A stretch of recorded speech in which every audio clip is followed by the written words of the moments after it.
So now we are going to discuss today on the topic of metabolites. ठीक आहे. कभी आता हा जो पॉइंट आहे तो पॉइंट कुठे येतो त्याबद्दल मी थोडंसं तुम्हाला एक्सप्लेनेशन देतो. ही आपली एनसीईआरटी. ठीक आहे. ह्या एनसीईआरटी मध्ये बघा, आपण काल इथपर्यंत डिस्कशन केलं होतं. बरोबर आहे, सगळ्यांना माहिती आहे, इथपर्यंत आपण डिस्कशन केलं होतं. त्यानंतर हा जो पॉइंट आहे अमायनो ऍसिडचा, तो आपण आज डिस्कशन करणार आहोत. ठीक आहे. तर आता बघा, अमायनो ऍसिड बद्दल आपण डिस्कशन करू. त्या अगोदर एक पॉइंट कनेक्टेड आहे. तो पॉइंट आहे प्रायमरी अँड सेकंडरी मेटाबॉलाइट्सचा. तो आपण आज पॉइंट डिस्कशन करणार आहोत. कारण की असं पाहण्यात आलंय की भरपूर वेळेस हा जो एक्झॅक्ट टेबल आहे, ह्या टेबलवरून भरपूर वेळेस प्रश्न विचारण्यात आलेले आहेत. थोडंसं कनेक्टेड आहे, त्यामुळे अगोदर आपण हा टॉपिक कन्सिडर करणार आहे आपल्या स्टडीजमध्ये. तर इथे बघा, इथं वर्ड आहे primary and secondary metabolites. So first of all I will teach you from my notes. तर सगळेजण या ठिकाणी बघा. तर प्रायमरी अँड सेकंडरी मेटाबॉलाइट्स यामध्ये बघा, मेटाबॉलाइट्स म्हणजे काय? असे मॉलिक्युल्स ज्याचा मेटाबॉलिझम मध्ये रोल आहे, त्याला आपण काय म्हणतो? मेटाबॉलाइट्स असं म्हणतो. ठीक आहे. जसं आपल्याला माहिती आहे की रेस्पिरेशन, फोटोसिंथेसिस. फोटोसिंथेसिस मध्ये काय होतं? फोटोसिंथेसिस मध्ये आपण पाहतो की कार्बन डायऑक्साईड, वॉटर हे जे मॉलिक्युल्स आहेत, हे मॉलिक्युल्स एकत्र येतात आणि काय बनवतात? ग्लुकोज बनवतात. म्हणजे मला सांगा, कार्बन डायऑक्साईड प्लस वॉटर एकत्र येतात आणि तुम्ही पाहू शकताय ते काय बनवतात बरं? So they are going to form one substance called as carbohydrate. ठीक आहे. आता मी प्रॉपर फोटोसिंथेसिसची रिॲक्शन इथं लिहिणार नाही, पण जस्ट तुम्हाला वरती कळण्यासाठी फक्त. ठीक आहे. वरती कळण्यासाठी तुम्ही इथं बघा की छोटे छोटे मॉलिक्युल्स एकत्र येतात आणि एक मोठा मॉलिक्यूल बनतो. ह्या प्रोसेसला काय म्हणायचं? अनाबॉलिझम की catabolism? Yes. Anabolism. Very good. आणि जर रिव्हर्स जर झालं तर काय म्हणायचं? कॅटाबॉलिझम. कॅटाबॉलिझम. ऍब्सोल्युटली. तर तुम्ही पाहू शकताय की जे सबस्टन्सेस आहेत, जे मेटाबॉलिझम मध्ये काहीतरी रोल प्ले करतात, तर त्यांना आपण काय म्हणत असतो? मेटाबॉलाइट्स म्हणत असतो. ते मेटाबॉलाइट्स जे आहेत, त्याला आपण वर्गीकरण केलेलं आहे त्याचं प्रायमरी मेटाबॉलाइट्स आणि सेकंडरी मेटाबॉलाइट्स मध्ये. तर प्रायमरी मेटाबॉलाइट्स असू द्या किंवा सेकंडरी मेटाबॉलाइट्स असू द्या, they are all मेटाबॉलाइट्स.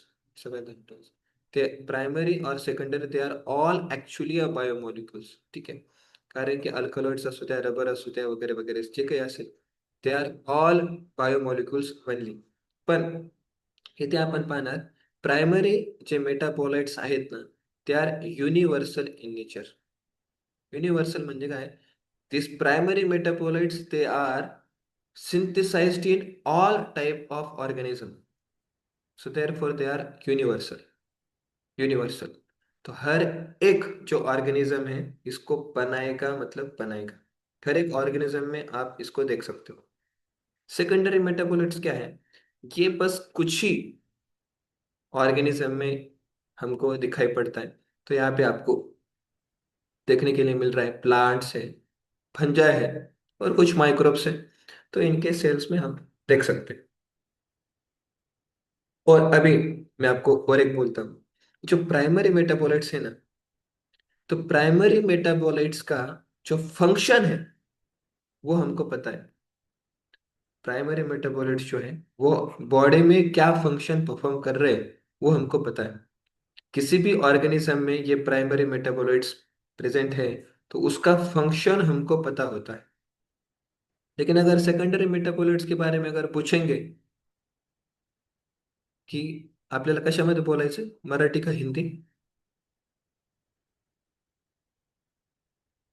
Yes. Which language is sir, comfortable? Marathi. Marathi. Gauri तुला? कोणती पण चालेल सर. ओके, ठीक आहे. मध्ये मध्ये जर फ्रिक्वेन्सी चेंज झाली तर मला परत मराठीच्या फ्रिक्वेन्सी मध्ये घेऊन ये. कधी कधी चॅनल चेंज होत राहतंय. ठीक आहे. तर हे जेवढे काही आहेत ना, सपोज पिगमेंट्स आहेत, फ्लेवोनाइड्स, अल्कलॉइड्स वगैरे वगैरे जे काही आहे, याचे फंक्शन्स अननोन आहे. सपोज आता आपण जर म्हटलं एखादं फ्लावर आहे, ठीक आहे. फ्लावरचे तर आपण पाहतो की फ्लावर मध्ये वेगवेगळ्या टाईपचं सेंट आहे. जसं निशिगंध आहे, वगैरे वगैरे आहे. सो फ्लावर जे आहे तो सेंट प्रोड्यूस करतो. पण सेंट प्रोड्यूस केल्यानंतर त्याच्या बॉडीमध्ये हा सेंट कुठेच मेटाबोलाइज म्हणजे कुठेच त्याचा काय म्हणतात त्याला यूज असं दिसून येत स्वतःसाठी, त्या प्लांटसाठी असं यूज दिसून येत नाही. जेव्हा आपल्याला ह्यांचे फंक्शन्स अननोन असतात त्यावेळेस आपण त्यांना कशामध्ये टाकतो? सेकंडरी मेटाबोलाइट्स मध्ये टाकतो. मग इथं प्रायमरी मेटाबोलाइट्स मध्ये कोण येतं बघा बरं? Carbohydrate, protein, amino acids, nucleic acids, fats, etcetera etcetera. It comes in primary metabolites. आता बघ, प्रायमरी मेटाबोलाइट जे आहेत त्यांचा महत्वाचा रोल असतो मेटाबॉलिक ऍक्टिव्हिटीमध्ये आणि त्यांचे फंक्शन्स जे असतात ते आपल्याला माहिती असतात. पण सेकंडरी मेटाबोलाइट जे असतात आपण पाहतो की त्यांचे फंक्शन्स जे आहेत ते आपल्याला माहिती नसतात. आणि आपण असं म्हणू शकतो की काहींचा रोल असेल की पॉलिनेशन मध्ये, कारण की सेंट असेल तर पॉलिनेटर अट्रॅक्ट होईल. जर व्यवस्थित कलरफुल पिगमेंट असतील तर पॉलिनेटर अट्रॅक्ट केला जाईल.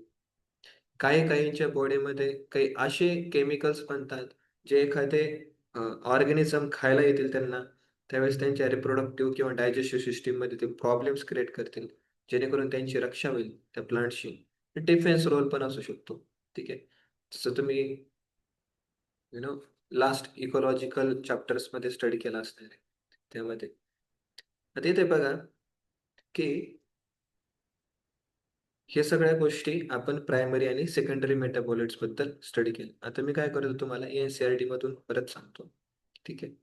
येथे बघा,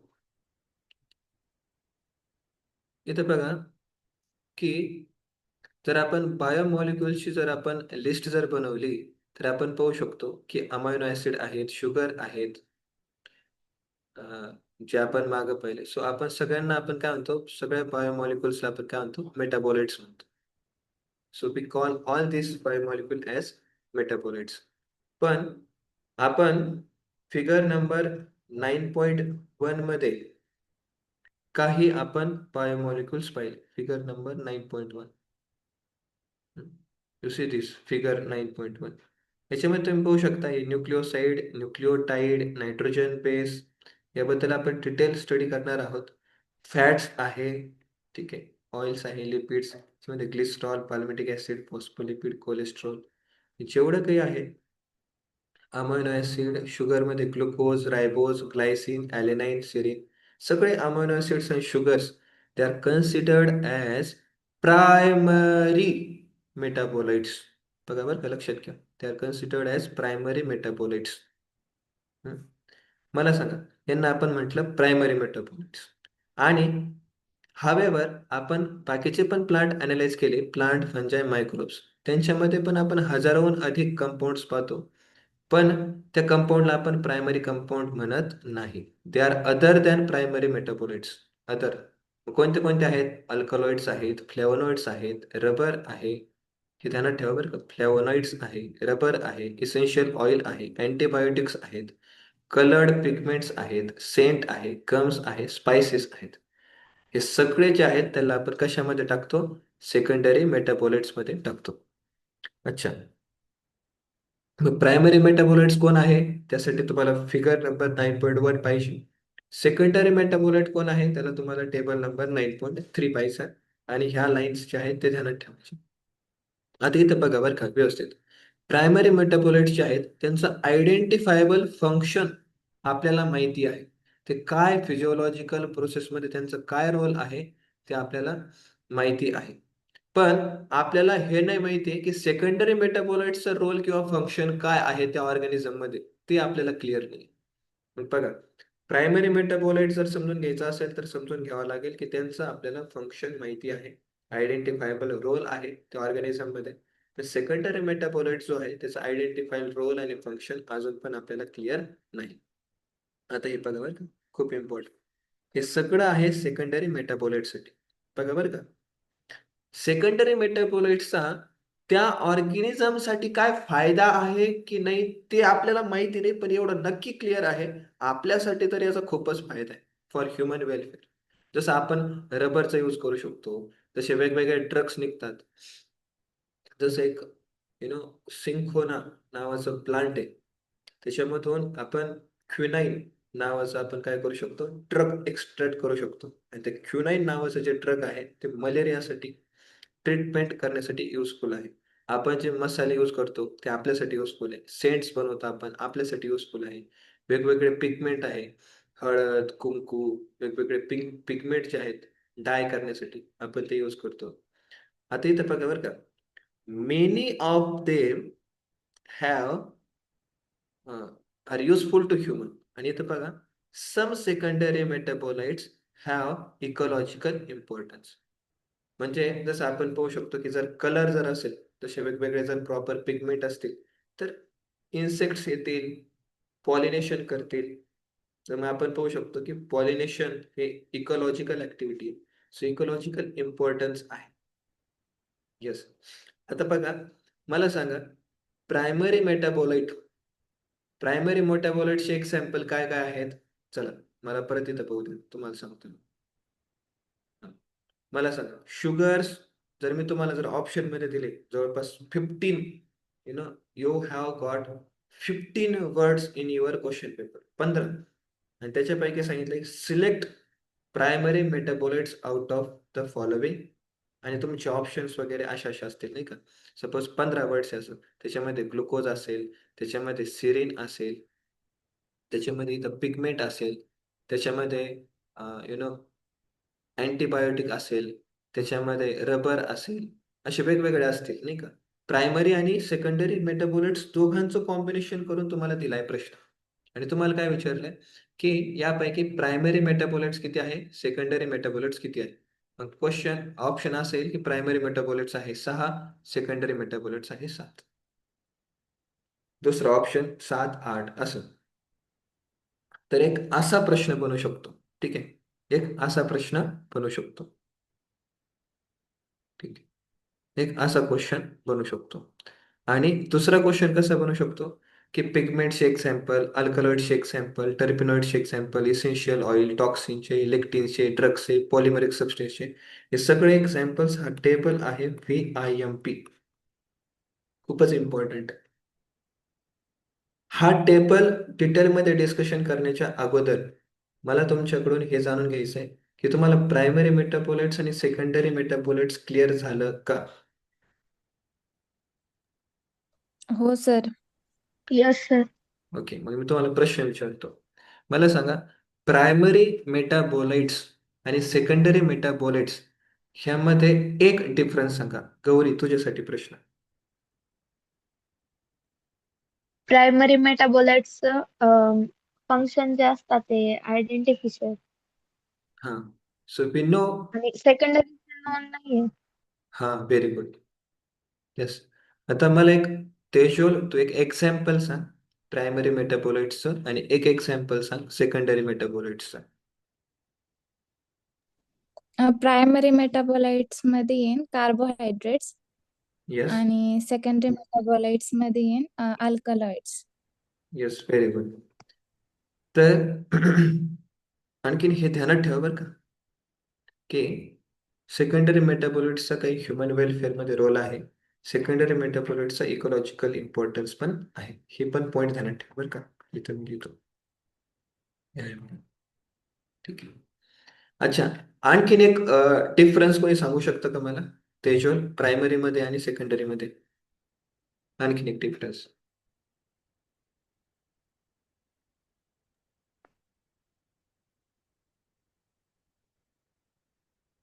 जसं तुमच्यासाठी मी इथं दाखवतो.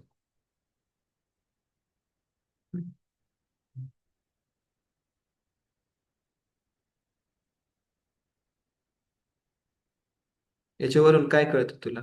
काय डिफरन्स येऊ शकतो आणखी? प्रायमरी प्रायमरी मेटाबोलाइट्स युनिव्हर्सल आहे. युनिव्हर्सल आहे. हा, म्हणजे प्रत्येक ऑर्गॅनिझम मध्ये तुम्ही पाहू शकता. तर सेकंडरी मेटाबोलिट सगळ्या ऑर्गॅनिझम मध्ये तुम्ही पाहू शकता का? नाही. मग कोणत्या कोणत्या याच्यामध्ये पाहू शकता सांगा बरं तेजो, कशा कशामध्ये पाहू शकतो? Plants, fungi, microbial cells. Yes, very good. ठीक आहे. So now coming to the point of examples. आता तिथं बघा माझ्या नोट्समध्ये पण आहे NCERT, पण माझं काम कसं आहे की मी नोट्स थ्रू शिकवत असतो. हे माझ्या पर्सनली नोट्स आहेत, मी नोट्स थ्रू शिकवतो. पण आता वेळ कमी आहे, त्यामुळे आपण NCERT खूप क्लिअर करणार आहे. त्याच्यामुळे मला असं पाहिजे की मी तुम्हाला NCERT छापून देऊ तुमच्या डोक्यामध्ये. ठीक आहे. आता इथे बघा पिगमेंट्स, तुम्ही हे नाव ऐकलंय का कधी? कॅरोटिनॉइड्स. यस, ऐकलंय सगळ्यांनी? Yes sir. कॅरोटिनॉइड्स मध्ये कोण येतात? झॅन्थोफिल अँड कॅरोटीन. ठीक आहे. त्याच्यानंतर अँथोसायनिन, हे नाव ऐकलंय कधी?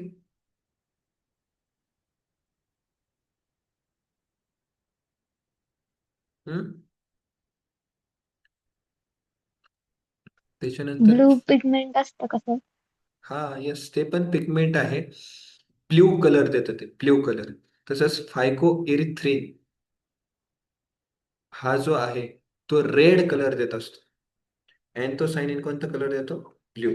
त्याच्यामुळे तुम्ही इथं पाहू शकता सायनिन, सायनो म्हणजे ब्ल्यू, आणि इरिथ्रिन, इरिथ्रिन म्हणजे रेड. ध्यानात ठेवा बरं, इरिथ्रिन शब्द आला तर रेड. त्याच्यामुळे मला सांगा बरं, RBC ला आपण काय म्हणतो? एरिथ्रोसाइट्स. हा, व्हेरी गुड. ठीक आहे. आता अँथोसायनिन कोणता कलर येईल सांगा? ब्ल्यू. Yes, very good. इथे बघा काही अल्कलॉइड्स आहेत. त्याचं एक्झाम्पल काय आहे? Morphine and coding. मी तुम्हाला आहे ना आता जसं जसं शिकवेल ना तसं तसं हा चार्ट जो आहे तो पूर्ण तुमच्या डोक्यामध्ये ध्यानात राहील. फक्त 2 मिनिटांमध्ये तुम्ही फक्त व्यवस्थित लक्ष देऊन ऐका. तर अल्कलॉइड्स जे आहेत त्याचं एक्झाम्पल आहे मॉर्फिन अँड कोडिन. आता बघा बरं का, हा जो मॉर्फिन आहे जनरली जेव्हा ऑपरेशन केलं जातं ना, ऑपरेशन केल्यानंतर आपण मॉर्फिन हे ड्रग यूज करतो. मॉर्फिन हे अल्कलॉइड यूज करतो आपण.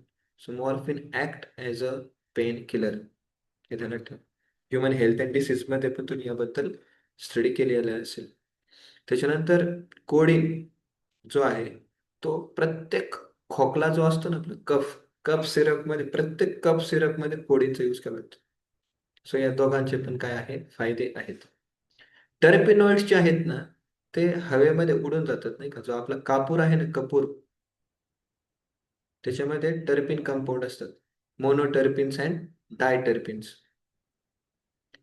टर्पिनॉइड्स सिंपल आहे नाही का, याचं ध्यानात ठेवलं. टर्पिनॉइड्सचं मोनोटर्पिन, डायटर्पिन.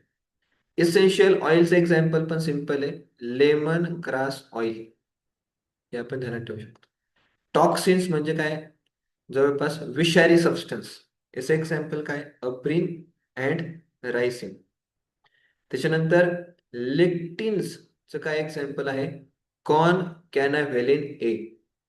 हा जो आहे तो ब्लड ग्रुपच्या स्टडीमध्ये यूज केला जातो. ब्लड ग्रुपच्या स्टडीसाठी कॉन कॅनाव्हॅलिन यूज केला जातो. त्याच्यानंतर ड्रग्स, ड्रग्स म्हणजे परत मेडिसिन्स आहे. व्हेनब्लास्टिन जो आहे तो अँटी कॅन्सरस आहे. व्हेनब्लास्टिन अँटी कॅन्सरस केमिकल. त्याच्यानंतर कुरकुमिन, कुरकुमिन हा तुमच्या हळदीमध्ये पाहायला भेटतो, हळद, कुरकुमिन. त्याच्यानंतर पॉलिमरिक सबस्टन्सेस आपल्याला माहिती आहे, पॉलिमर्स आहेत, रबर आहे, गम्स आहे. रबर तुम्ही पाहिलं का ते लॅटक्स रबर, व्हाईट व्हाईट कलरचं एखाद्या प्लांटला कट केल्यानंतर व्हाईट व्हाईट कलरचं येतं बघा, सिक्रेट होतं. Yes sir. तिथे रबर आहे, गम्स आहे, सेल्युलोज जे आहे. सो ऑल दिस आर सेकंडरी मेटाबॉलिट्स. आता याला ध्यानात कसं ठेवायचं ना, मी तुम्हाला ते सांगतो. तर हे बघा, अल्कलॉइड्स जर ध्यानात ठेवायचं ना त्याच्यासाठी एक तुम्हाला ट्रिक सांगतो. हे बघा, एक अलका नावाची स्टुडंट होती आणि काही काही एक्झाम्पल्स ट्रू आहे, ठीक आहे. अलका नावाची नव्हती विद्यार्थिनी, पण ते मी अगोदरच्या स्कूलमध्ये शिकवायचो ना, तिचं नाव मी विसरलो, पण ती 7वीला होती आणि तिला बाकीच्या सब्जेक्टमध्ये इंटरेस्टच नव्हता. तिला फक्त कोडिंग आवडायची. So she used to like more coding. But now we just have to remember की तिचं नाव जे आहे ते अलका आहे. अलका, त्या मुलीचं नाव काय होतं? अलका. ते अलकाला जास्त काय आवडायचं? More. So she likes more coding. असं आता इथं कोडिंग आहे, पण आपल्याला म्हणायचं कोडिंग. मला सांगा, ही ट्रिक राहील का ध्यानामध्ये तुमच्या? अल्कलॉइडचे example morphine and codeine. Clear Gauri? Yes sir. Yes sir. Okay. टर्पिनॉइड्सचं क्लिअर होईल तुम्हाला? Monoterpene and diterpene. Yes sir. And essential ऑइलचं पण होईल का clear? Lemongrass oil. Yes sir. Okay. तर आता बघा इथं टॉक्सिन वरून तुम्ही ध्यानात ठेवू शकता टार. TAR. ते टार काय असते ना, ते मी तुम्हाला सांगतो. जनरली जर कधी तुम्ही रस्त्यावर ते डांबर टाकताना पाहिलं असेल ना, ब्लॅक कलरचं जे डांबर असते, खडीवरती टाकलं जातं. नंतर ते ब्लॅक रोड जो असतो ना, कॉन्क्रीटचा नाही, तो ब्लॅक रोड, डांबरचा जो रोड असतो ना, त्या डांबरला म्हटलं तर टार. असं. तुम्ही पाहू शकता की रस्त्याच्या आजूबाजूला सगळीकडे रस्ते, डांबराचे रस्ते आहेत, ठीक आहे. त्या डांबराच्या रस्त्यावरून गाड्या चालतात. गाड्या काय चांगली चांगली हवा प्रोड्यूस करतात का? नाही. Carbon monoxide, carbon dioxide, nitrous oxide असे कंपाऊंड रिलीज करतात. तर ते विषारी आहेत, राईट. तर तुम्ही ध्यानात ठेवा, पहिली गोष्ट रोड. आणा. रोडवरती जो डांबर आहे त्याला म्हटलं तर टार. आणि टारवरती गाड्या चालतात आणि ते काय करतात? विषारी गॅस रिलीज करतात. त्याच्यामुळे तुम्ही ध्यानात ठेवा, टॉक्सिन्स जे आहेत, टॉक्सिन्सचा टी कुठून आला? येथून आला. त्याचे एक्झाम्पल काय आहेत? अब्रिन म्हणजे हा इथला ए, आणि रायसिन हा इथला आर. ही ट्रिक राहील का ध्यानामध्ये? तेजोल. Yes sir. ओके. अच्छा, मला सांगा, तुम्ही सगळे आता बायोलॉजीचं लेक्चर अटेंड करताय, ठीक आहे. So all of you are attending the class of biology. ते हात खाली कसं घ्यायचं? ठीक आहे, राहू द्या वरती. तर तुम्ही बायोलॉजीचं लेक्चर अटेंड करता. लेक्चरमध्ये काय असणं गरजेचं आहे सांगा बरं? सगळ्यात महत्वाचं काय आहे? Concentration, right. लेक्चरमध्ये कॉन्सन्ट्रेशन असणं सगळ्यात गरजेचं आहे. तर मग तुम्ही पाहू शकताय लेक्चर, लेक्टिन, आणि तुम्ही इथं पाहू शकता कॉन्सन्ट्रेशन. त्याच्याऐवजी तुम्ही ध्यानात ठेवायचं कॉन कॅनाव्हॅलिन ए. काय ध्यानात ठेवायचं बोला? कॉन कॅनाव्हॅलिन ए. म्हणा माझ्या मागं. Yes. Concanavalin A. Yes, very good. Concanavalin A. Yes, very good, very good. ठीक आहे. आता इथं बघा, नेक्स्ट आहे ड्रग्स. ड्रग्स आहे नेक्स्ट, ठीक आहे. आता मला सांगा, ड्रग्स दोन प्रकारचे असतात. एक ड्रग्स असतात त्याला आपण म्हणतो मेडिसिन, आणि एक दुसरे ड्रग्स असतात, अफू, गांजा, सिगारेट वगैरे वगैरे, त्याला आपण काय म्हणतो? ड्रग्स म्हणतो. मग मला सांगा, जे ड्रग्स आहेत, व्हाईट ड्रग्स, जे व्हाईट ड्रग्स आहे, त्या ड्रग्सला कुठं टाकायला पाहिजे बरं? त्या व्हाईट ड्रग्सला टाकायला पाहिजे डस्टबिन मध्ये. कुठे टाकायचे? डस्टबिन मध्ये टाकायचे. मग त्याच्याऐवजी काय खायचं? त्याच्याऐवजी थोडस काकडी वगैरे खा, कुकुंबर, कुंबर वगैरे खा. है ना? तर तुम्ही इथं पाहू शकताय, ड्रग्स वरून तुम्ही ध्यानात ठेवायचं ड्रग्स, आणि ड्रग्स कशात टाकायचे? डस्टबिन मध्ये टाकायचे. पण इथं डस्टबिन आहे का? नाही. इथं काय? Win blasting. It is not a dustbin, it is a win blasting. पण जवळपास शब्दाचा उच्चार तसा होतो, नाही का? Dustbin, win blasting. कारण एक्झाम मध्ये तर तुम्हाला ऑलरेडी वर्ड्स राहतीलच. तुम्हाला काय करायचं? फक्त गेस वर्क करायचं. So it is a win blasting. आणि त्याच्यानंतर मग ड्रग्स खायचे नाही, कारण ते शरीरासाठी चांगले नसते. मग त्याच्याऐवजी काय खायचं? कुकुंबर खायचं. काय खायचं? कुकुंबर. आणि कुकुंबर वरून ध्यानात ठेवायचं कुरकुमिन. काय ध्यानात ठेवायचं? कर्क्युमिन. कुरक्युमिन. नंतर मग पॉलिमरिक सबस्टन्सेस आहेत आपल्याकडे. पॉलिमरिक मध्ये काय रबर आहे, गम्स आहे, सेल्युलोज आहे, ते आपल्या सगळ्यांना माहिती आहे. इथपर्यंत क्लिअर झालं का सांगा बरं मला, हा जो टॉपिक आहे. यस. येस हो सर. सर. हा चार्ट तुम्हाला ध्यानात ठेवायचा आहे ऍट एनी कंडिशन. ठीक आहे. मी काही ट्रिक्स सांगितले, तुम्हाला जर वाटले दुसरे ट्रिक्स असतील त्या यूज करा, पण हे ध्यानात ठेवा. आता आपण so now we are going to study about amino acids. तर आपण अमायनो ऍसिडची स्टडी करणार आहोत. ठीक आहे. सो आजचा क्लास जो आहे तो अमायनो ऍसिड वरती आहे.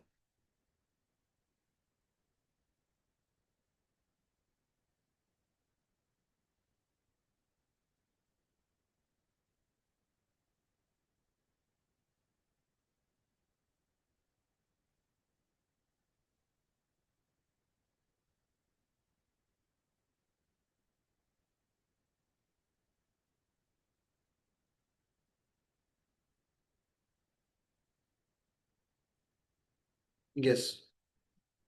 तर इथे बघा. ठीक आहे. अमायनो ऍसिड्स बद्दल आपण डिस्कशन करू. हम्म. तर इथे बघा, amino acids are referred as building blocks of protein. म्हणजे आता जसं आपण जर म्हटलं की हा आहे अमायनो ऍसिड. अमायनो ऍसिडला जॉईन केलं दुसऱ्या अमायनो ऍसिड सोबत, दुसऱ्या अमायनो ऍसिडला जॉईन केलं तिसऱ्या अमायनो ऍसिड सोबत, तिसऱ्या अमायनो ऍसिडला जॉईन केलं चौथ्या अमायनो ऍसिड सोबत. नंतर अशी आपण चेन बनवतच गेलो. तर हे जेव्हा आपण चेन बनवत जातो आणि हे पूर्ण जे कंपाऊंड बनतं त्या कंपाऊंडला आपण म्हणतो प्रोटीन. काय म्हणतो बोला? प्रोटीन. मला सांग. प्रोटीन. येस. मग प्रोटीनचा बिल्डिंग ब्लॉक काय सांगा बरं? What is the building block of protein? Amino acid. Yes, very amino good. Acid. हा. तर तुम्ही इथं पाहू शकताय amino acids are referred as building blocks of protein, कारण की प्रोटीन अमायनो ऍसिड पासूनच बनलेला असतो. आता तुम्ही इथे बघा, तुम्हाला हा एक कार्बन दिसतो इथे. ह्या कार्बन मध्ये जर मी जर तुम्हाला एक असं एक सिंपल एक मिथेन जर ड्रॉ करून जर दाखवलं, जस्ट एक मिथेन.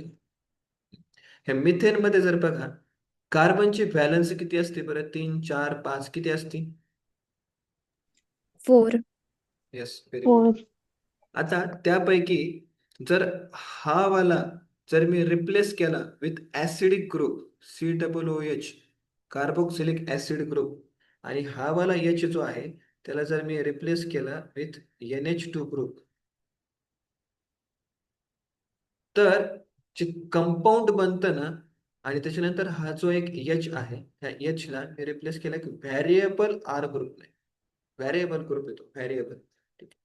जर रिप्लेस जर केलं तर तुम्ही बघा, जे स्ट्रक्चर बनतं ना त्या स्ट्रक्चरला म्हटलं जातं अमायनो ऍसिड. कसं? हे बघा, हा कोणता ग्रुप होता? Amino group. हा कोणता ग्रुप आहे? Acidic group.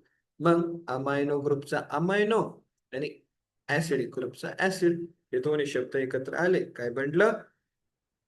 Amino acid. आता व्यवस्थित बघा, हा जो आर आहे ना, आर, तो आर आहे व्हेरिएबल. हा एच जो आहे तो असतो कॉन्स्टंट. म्हणजे सगळ्या अमायनो ऍसिडचं बेसिक स्ट्रक्चर तर हेच आहे. सगळ्या अमायनो ऍसिडचं बेसिक स्ट्रक्चर जे आहे ते हेच आहे, हे बेसिक स्ट्रक्चर. मग सर, मग वेगवेगळे अमायनो ऍसिड वेगवेगळे का आहे? का? कारण की आर जर बदलला तर अमायनो ऍसिड बदलतो. आर जर बदलला तर अमायनो ऍसिड बदलतात. त्याचे उदाहरण मी तुम्हाला दाखवणार आहे. ठीक आहे. आता इथे बघा, कोणतेही आपण कार्बन कार्बन चेन स्टार्ट करतो, त्याचा जो फर्स्ट कार्बन आहे त्याला आपण म्हणतो अल्फा कार्बन. तर तुम्ही इथं पाहू शकताय की फर्स्ट कार्बन जो आहे त्या कार्बन वरतीच ऍसिडिक ग्रुप पण आहे, अमायनो ग्रुप पण आहे. त्यामुळे आपण अमायनो ऍसिडला म्हणत असतो, त्यावेळेस आपण अमायनो ऍसिडला म्हणत असतो ऍक्च्युली मध्ये अमायनो ऍसिडला आपण म्हणत असतो अल्फा अमायनो ऍसिड्स. अमायनो ऍसिडला आपण कंटिन्युअसली काय म्हणतो बोला? Alpha amino acid. amino acids. Yes yes. आता आता इथे व्यवस्थित बघा, मी अमायनो ऍसिडला म्हणू शकतो का? अमायनो ऍसिड जे आहे ते ऍक्च्युली ऍक्च्युली मिथेनचंच दुसरं रूप आहे. मिथेनचंच दुसरं रूप आहे. मिथेनच्याच ज्या व्हॅलन्सी आहेत त्या मिथेनच्या व्हॅलन्सी बदलल्या आणि व्हॅलन्सी बदलून जे आहे ते हे अमायनो ऍसिडचं स्ट्रक्चर बनलेलं आहे. डीजेचा आवाज येतोय का?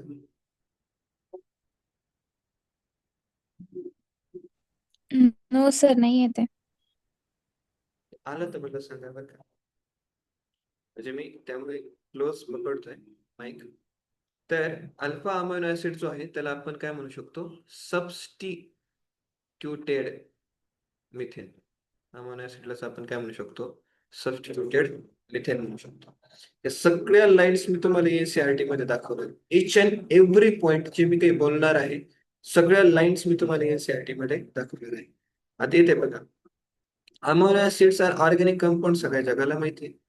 अमायनो ऍसिड्स मध्ये दोन ग्रुप असतात, एक अमायनो ग्रुप असतो आणि एक ऍसिडिक ग्रुप असतो. अमायनो ऍसिड जे आहेत, अमायनो ऍसिड मध्ये अमायनो ग्रुप आणि ऍसिडिक ग्रुप दोन्ही जे आहेत ग्रुप ते एकाच कार्बनला अटॅच्ड आहेत. तर कार्बन कोणता आहे? Alpha carbon. त्याच्यामुळे सगळ्या अमायनो ऍसिडला आपण काय म्हणतो? अल्फा अमायनो ऍसिड असं. मला सांगा, फर्स्ट अँड सेकंड लाईन तुमची क्लिअर झाली का? Yes sir. Oh, sir. आता बघा,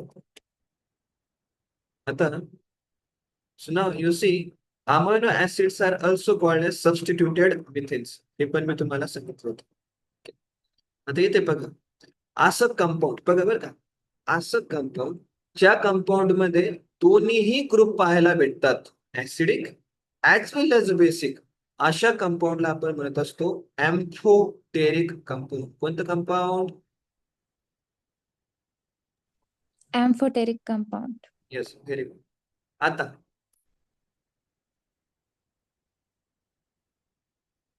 आता इथं बघा, आता आपल्याला माहिती आहे की कार्बन जे आहे त्याचे टोटल 4 व्हॅलेन्सी पोझिशन असतात. त्यापैकी आपला जो अमायनो ऍसिड आहे त्याच्यामध्ये एक H आहे, एक COOH आहे, एक NH2 आहे आणि एक व्हेरिएबल ग्रुप R असतो आपल्या अमायनो ऍसिड मध्ये. ठीक आहे. आता आपण जर पाहिलं, आर ग्रुप जर बदलला, जर आपण नेचर ऑफ आर ग्रुप जर बदलला, तर आपल्याकडे टोटल किती अमायनो ऍसिड्स पाहायला भेटतात? तसे तर आहे 200 पेक्षा जास्त, पण आपल्यासाठी इम्पॉर्टंट किती आहे? 20 टाइप्स. आपल्यासाठी किती इम्पॉर्टंट आहे बोला? 20 टाइप्स. 20 types. अच्छा. आता मला मी तुम्हाला काय करतो ते थोडेसे I will just tell the different types of R group. आता इथे बघा, आर ग्रुप जर आपला हायड्रोजन असेल, आर ग्रुप जर आपला हायड्रोजन असेल तर त्याला म्हटलं तर ग्लायसिन. काय म्हटलं तर बोला? ग्लायसिन. Glycine. सर तुम्हाला, सर मग हे ध्यानात ठेवायचं आहे का? यस, हे तुम्हाला ध्यानात ठेवायचं आहे. हे तुम्हाला ध्यानात ठेवायचं आहे. तुम्ही इथं बघू शकता, ऍक्च्युली मी पाहतो ना बायोलॉजी ऍक्च्युली माझ्यासाठीच आहे.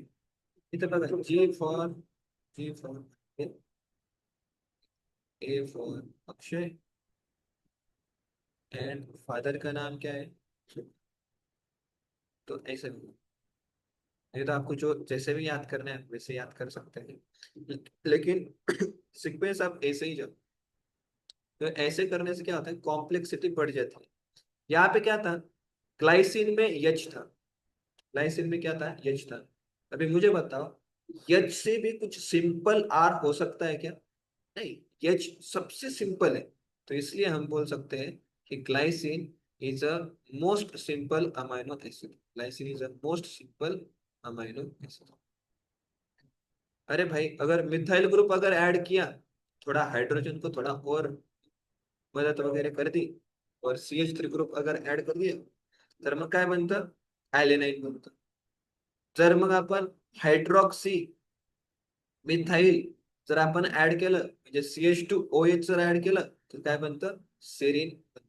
बघा बरं का, अगोदर इथे Hच होता, तर CH3 झाला, नंतर मग CH2OH घाला. तर मग कसं बनलं ग्लायसिन